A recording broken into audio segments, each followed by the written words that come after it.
കഫം അതിൽ രക്തവും കലർന്നുവെന്നു കണ്ടാൽ ചിലപ്പോഴിതു ക്ഷയരോഗമായി അറിയാൻ എന്തൊരു പോംവഴി തടയുള്ളൊരു സാധ്യത അറിയാനായി പരിശോധന ശ്വാസം മുട്ടി പനിച്ചു വിറച്ചാൽ ഭാരം പെട്ടെന്ന് കുറഞ്ഞു ക്ഷീണം തുടർന്നാൽ നെഞ്ചുവേദനിച്ചു പനിച്ചു കിടന്നാൽ പിന്നെ ഉടനടി ചികിത്സയ്ക്ക് പോണം ചിലപ്പോൾ ഇത് ക്ഷയരോഗമായി അറിയാൻ എന്തൊരു പോംവഴി തടയുള്ളൊരു സാധ്യത അറിയാനായി പരിശോധന ഒട്ടും മടിക്കണ്ട സർക്കാരിന്റെ എല്ലാ ആശുപത്രിയും ഇതിന് സജ്ജം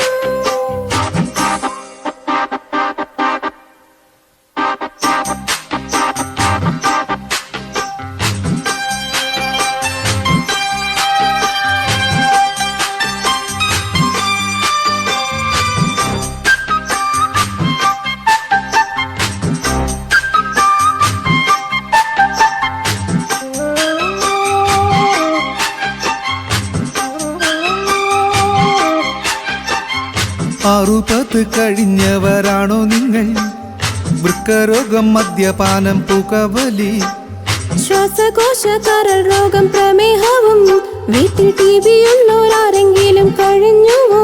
ക്ഷയരോഗം വരുവാൻ സൂചന ഉടനറിയാൻ കഫ പരിശോധന രോഗം പടരാൻ സാധ്യത അതിനെതിരെ വേണം ജാഗ്രത പൊരുതാം, ഒന്നിച്ചു പൊരുതാം, അതിനൊത്തു ചേർന്ന് മുന്നേറിടാം. 100 ദിനം കൊണ്ടിതിനെ തുരത്താം.